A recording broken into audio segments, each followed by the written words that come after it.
Olá, turma, muito bom dia, tudo bem com vocês? Eu espero que sim.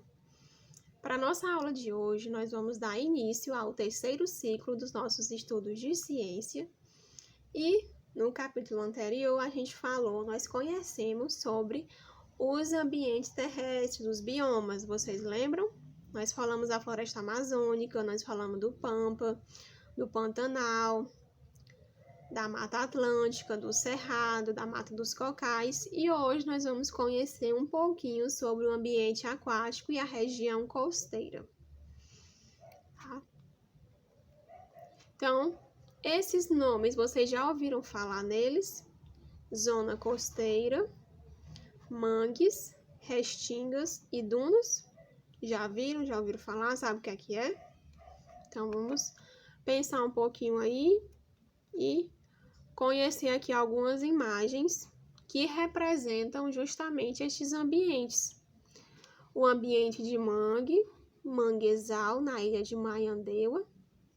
Observem que é uma região que, este ambiente, ele é um ambiente de plantas que vivem em locais alagados,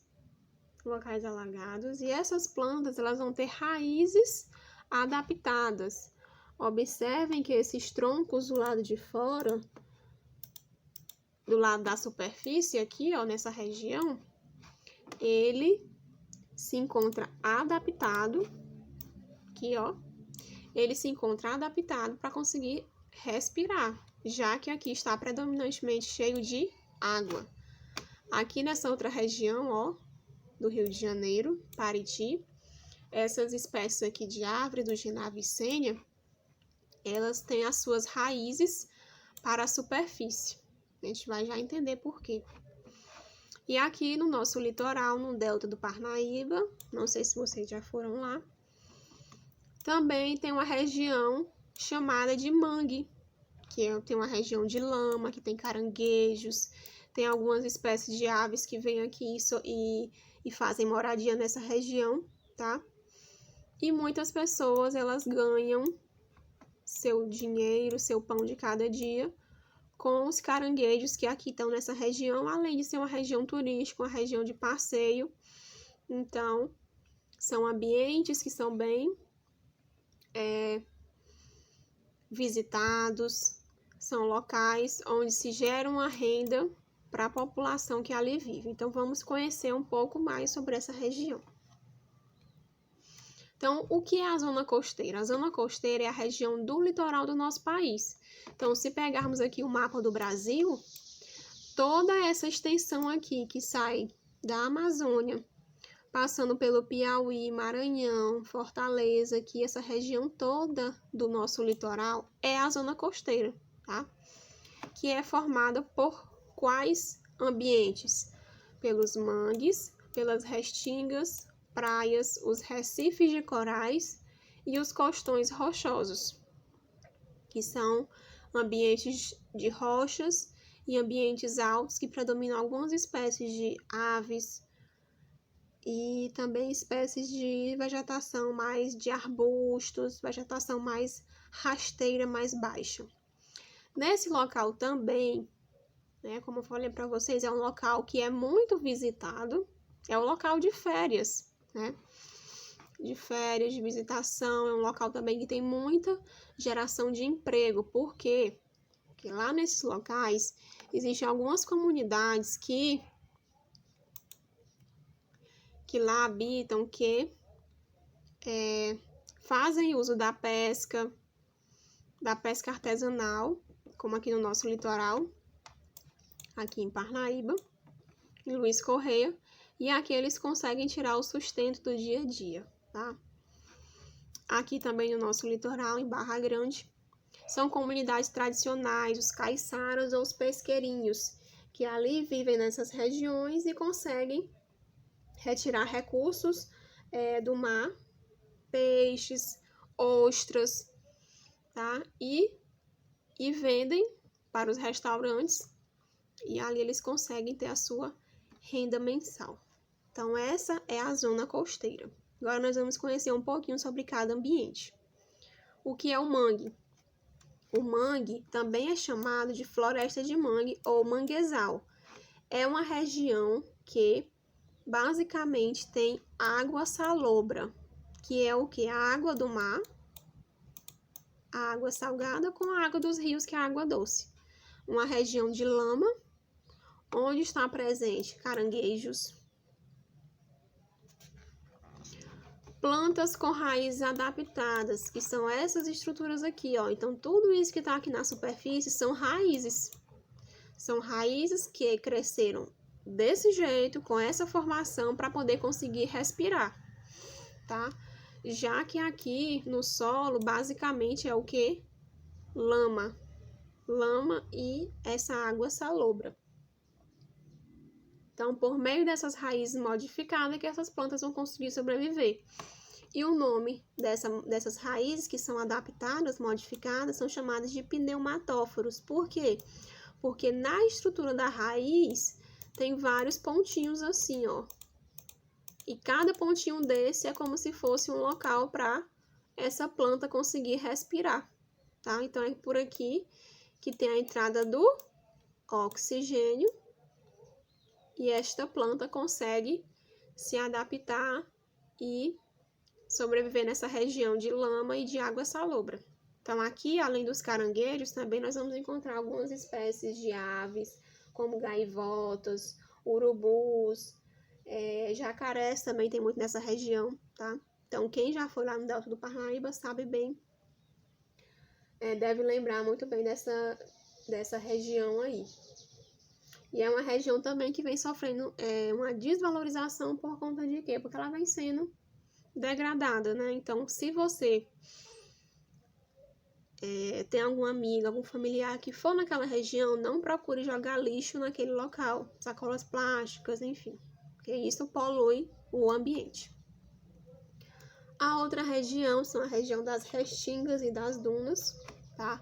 As restingas são as regiões mais altas da praia, como tá aqui na imagem. É uma região que pode ser uma região de montanha, formação da vegetação mais baixa, mais rasteiras, com arbustos, como tá o caso aqui da imagem. Ou essa restinga, ela pode ser formada predominante por areia, e aí já vai ser as dunas. Então, se vocês conhecem a Lagoa do Portinho, que tá aqui na imagem, que é um local que tem muita areia, daí o nome de dunas, né? Em que essa vegetação, ela vai ser uma vegetação adaptada para esse local de areia e de sal, que é um solo bastante salgado, por conta que recebe a água do mar, né? Assim, é um solo arenoso, é um solo que vai ser diferenciado para receber essas plantas mais baixas, que são chamadas de arbustos. Essas folhagens aqui, ó, esses matinhos aqui que a gente vê ao redor aqui da Lagoa do Portinho, tá? Uma vegetação mais baixa e com bastante sal.